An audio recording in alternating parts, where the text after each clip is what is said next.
Everyone, I'm Jessica with that hashtag show, and I'm here today with Alex Davidson and Christopher Lee Page, who are here to talk about Spirit of Fear, a new horror movie. I love horror as a genre. This one also has a fun bit of like mystery, confusion element to it too. Great fun. Alex, as the writer-director of the film, kick me off. Tell me about how you came up with the original idea and started plotting out this film. So I started with the idea when I was staying in an Airbnb in Minneapolis, and I had like the entire house to myself for some reason. And I was just kind of walking around at night, and I was like, man, it'd be really creepy if like you went into a room and then you left and you came back and then something small had changed about it. Like the door was open and you're like, did I leave that open? Did I not leave that open? And just kind of being in the house by yourself at night and stuff. So that's kind of like when I first started playing with that idea and kind of escalated from there and turned into eventually the concept and the story that we ended up working with. Nice.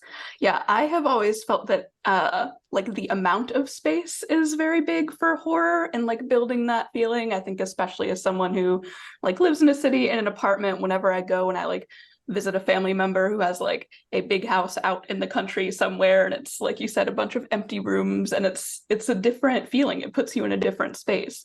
And then we also have the fact that Chris, your character is in this house by himself the Yeah, whole time. You're basically carrying this whole movie. Incredible. thank Tell you. us about your character and the unique situation he finds himself in this movie. Well, Chris, as the character is named, wakes up and finds himself with blood on himself. And to me, that would be the craziest way to wake up and to also have no memory of it. And that's where we start the film. And it's both for Chris and I think even for the people watching, like, oh no, like that's your first like introduction is just, oh no. And then like from there, it just gets, I feel like every step of the way, that feeling just gets more tense and more tense. And I feel like it's like a little spring that's just like getting tighter and tighter. I love it. Definitely. It is, you feel very, oh no, you see the blood on the arm, and then the next thing that happens is he goes into the bathroom to wash off the blood, and we see a post-it note on the mirror, and that becomes a theme throughout the film, these little messages. Alex, tell me about how you started with the post-it note idea. When did you start generating those? Did you sit around just thinking about what's the creepiest message I could find on a post-it note and figure out where to put that? How did that play out? Yeah, I'm not sure originally. It's been a while, so I don't remember exactly how I came up with the thought of like leaving sticky notes around the house for him to kind of have these clues. But I think it it kind of went to the back to the idea of, he's waking up without any memory, and so there needs to be something that's kind of giving him a little insight, but needs to be vague enough to keep him wanting to search to figure out more. And I think that kind of just felt like the right thing because it wasn't so explicit. They're just these little notes that he really has to kind of think, is this actually leading me in the right direction? Should I listen to it? Should I not listen to it? It's just vague enough where there's a little bit of something that he has, but he's not sure if you should trust it. I really wanted the feeling of the film to be like when you're like a little kid wandering through like a dark house at night because you got scared and you're trying to like make it to your parents' room, but like every little shadow and creak could be something or nothing all at the same time. So I think having just a sticky note kind of played into that. It's not like a recording or a film that, or a phone call or something. It's something that's just there, just kind of in the house. It's kind of part of the house as like a clue. So something about the sticky note too that I think makes it so creepy is that a phone call, whatever it is, doesn't have to be in the house with you. A video or some sort of external message. A sticky note, something had to stand there and place that sticky note. But you, as the character, go, but I'm alone in here. There's been nothing in here, and then you're like, but maybe I'm not. But I can't find anything. And just having no memory, and that's the only thing guiding you, it is very creepy. Absolutely. Like you're saying, it gives that that presence that something could be there, and then there's still the paranoia element of like, do I trust what's on the note? Do I not trust what's on the note? Do I follow these Right. instructions that I don't understand? Yeah. So that's something that the character Chris has to really figure out. Is he going to follow through and listen to these notes or not?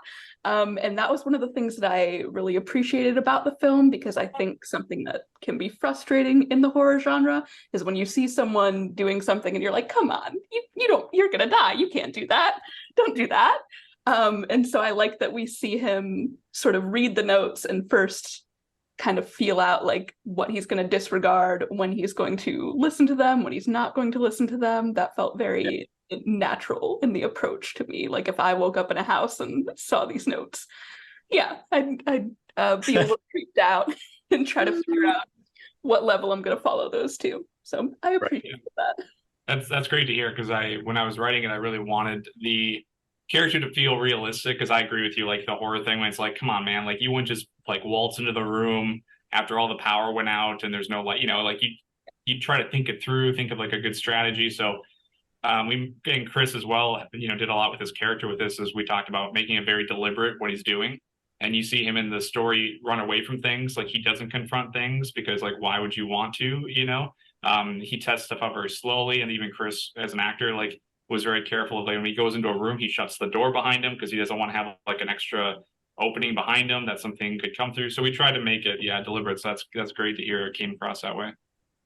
Definitely. And Chris, you have such a big job carrying this, because not only are you pretty much by yourself most of the time, almost the entire time, at least in terms of other actors. I can't say for a presence that may or may not be there, but alone when it comes to other actors, and not a lot of dialogue as well, because you're there by yourself. There's only so much you can be walking around talking to yourself where it starts to feel like weird and unnatural. So tell me about like what was challenging or exciting or both about playing this role that way. It was really exciting to me. I really enjoy the moments on stage. I come from stage acting originally and then jumped into film. But I really enjoy those moments where you get to watch someone just be without saying anything. I feel like body language is really truthful, whereas like people can say something and not mean it, or say it and mean something else. And I liked being able to be like, what is he feeling? And can I just put that out there on my face and be true to that moment? Also, I just think it's awesome that Alex trusted me to do something like this. His script was very clear. What he wrote was very easy to understand. So a lot of my job was already done. It was so easy to understand the intentions of the character. And after that, putting that into my body and showing that for the camera to capture was very simple, because it just made sense. And he was there to guide me if I had any questions. He was very good at helping me if there was anything that I was like, that didn't feel right, or that intention seemed wrong. And yeah, I always want my characters, especially if they're in a horror film, I want those characters to be smart, because I get that same feeling where I'm like, why would you get it? So I wanted that like smart character where he makes all the choices and you're still stuck. Because to me, that's the scariest thing, is to be like, I'm making all the smart choices, I'm being very careful, and I still, something happened. And like, that is scary to me than like somebody tripped, or whatever. But yeah, the whole film was actually really exciting, and not as, I think, challenging as people thought. But that's mainly just because of Alex and his directing and his writing made it very easy. Yeah, it feels very meticulously mapped out, because we have all these different pieces.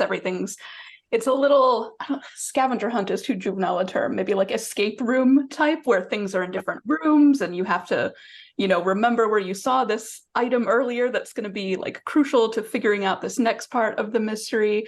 Alex, how did you sort of map that out when you were writing, and then also when you were looking at your space and directing and figuring out what was going to go where? Yes, I'd also like to mention Chris downplaying. Chris is an incredible actor. Not many actors can pull off what he did. So as much as I obviously want to make sure the actors do a good job and everything's clear and do my part as a writer director, the actors got to actually do the work, and Chris nailed it. So he's downplaying how great of a job he did as an actor. I loved working with him. It made my job way easier too. So Thank you, Alex. Thank you. yeah, of course. As far as the clues and stuff. So I've never really written mysteries before, and it's a little bit of a mystery. The story is. So I had to kind of do a little bit of research to figure out, how mystery writers kind of go about doing that, and a lot of it is just figure out where you want to end and then kind of backtrack from there. And so I just try to utilize what I knew would be available, certain rooms, items that might be interesting that we could get a hold of that would make sense for the location and everything. So it was like just a lot of backtracking. If I want to end up here, how do we reverse our way back from there? And it was just kind of adding one thing at a time. Sometimes I'd have to go back and okay, there's kind of a bridge missing between these two clues, so I'll add another clue to kind of help bridge things along. And it was just that slow process of kind of putting everything together. Nice. Now, there's plenty of great standout creepy moments in the film. Chris, what was your favorite to perform? I know I have a special love for a very intense jigsaw puzzle scene. I don't think there's ever been a more intense put together of a jigsaw puzzle. That was one of my favorites. My favorite scene in the movie is with the baby doll. We did a couple shots of that, and I don't remember. Man, the last time I saw the movie was our premiere. I think was the last time I saw it in its full extent, and I can't remember which edit, which take of the baby doll scene that we used. But it's the baby doll scene where he's standing there, and he's using it, and he I think he really kind of like has a moment. He has a moment there. I don't want to give too much away. He has a moment, and he's in the living room there, and that I think was my favorite scene because that was the most challenging emotionally for me, I think. So that one was I love that challenge, and so that's always what makes it fun for me. Absolutely. Good choice. Thank you. Alex, for you, what was is there a scene that you feel maybe most proud of getting to go from page to screen and seeing it all come together? Yeah, I agree with Chris. I think the scene with the mirror and the doll is one of my favorite scenes. I love the way that turned out. I think the music that Yui did for us with that scene really just pulls the whole thing together. We had a great team. I mean, filmmaking is a lot of people, so it takes a lot of individual talent to bring everything together. I think though, if there's like one scene or one aspect of the film that I think translated from like script to screen, the closest to what I try to envision would probably be the ending climax and the ending resolution. So that part of the film, I feel like it really translated as far as like how I wanted it to look, to feel, the tone. Really, that part to me, I feel like I really nailed that one. But as a director, there's always scenes like, I could have done this better if we had more time. We could have done another take. The lighting could, the ending climax and resolution part, I feel pretty strongly about. That's really great to hear because I feel like ending on that high note, getting like to the point you want to be, exactly how you wanted it, is really special. Yeah, I think Robert McKee's a kind of screenwriting guy, does a lot of teaching about screenwriting, and I've always loved his book Story. And one of the things he always says is, no matter what you do, just make sure you wow them in the end. And so I feel like, you might have some struggles here and there, but just really make sure you end on a strong note. And I think the film does. Absolutely. And that kind of segues into my end question pretty nicely. Why do you think everybody should watch Spirit of Fear? That's a good one. I don't know if everybody should watch it, but I think a lot of people should watch it because it's a specific type of film. I'd love for everyone to watch it. It'd be great for us, but it's a slow kind of methodical film, and some people aren't down for that type of ride. You have to pay attention to the movie to get to get something out of it. If you're just going to have it on the background while you're doing something else, you're probably not going to get much out of the film. So I think anybody who's down for kind of investing in a movie, paying attention, going on this journey with Chris's character going through the house, that's a type of audience member that's really going to enjoy it. Who's looking for more of that kind of psychological twists and turns with a really satisfying, kind of a twist ending, so to speak. I think if that's what you're looking for, you're really going to love the film, and that's the people I want to watch it and go leave reviews and do all that kind of stuff. If you're looking for Transformers 13, this is not that movie for you. That's very fair. I don't know if anyone has ever answered that question for me by saying, actually, everyone don't watch the film. That's a new one. I'm just being realistic. You are fair. That's very correct. It is a movie you need to sit down and pay attention to, guys. Like, you need to catch all. Yeah, I want people who put the time into watching. I want them to enjoy it. And yeah, like I said, I mean, I know friends and family members of mine who don't enjoy watching movies in that kind of way. So yeah. I think it's not an unlimited audience for this type of thing, but it's definitely a big audience for people who are into that kind of psychological horror kind of film. Yeah. I will say anybody who's I've had a couple of people who've reached out to me and said, I want to watch your movie, but I am not a fan of horror movies. Sure. And I said, well, what about a horror movie are you not a fan of? And most of the time what they say is gore. And then I go, okay, then you'll be fine. Go watch our movie, because it is more psychological than anything. And the gore, there's not gore in the film really. So please, please, please, please, if that's something that's deterring you, check it out, because it's very different than I think your average horror film, but still creepy and still fun. But you do have to sit down and watch. Like it can't be like superhero movie in the background. All right, that sounds great. That sounds like a good pitch to me. And I would also, one other thing I would say as far as the audience members that are going to enjoy it the most, I've had with just a lot of different people I've known who aren't really horror fans, but really end up liking this movie, because it's really not a traditional kind of horror film in a lot of ways. It really is a lot more psychological and thriller and kind of mystery than it is, like Chris said, where it's going to be, gore and, crazy monsters jumping out of behind corners and stuff.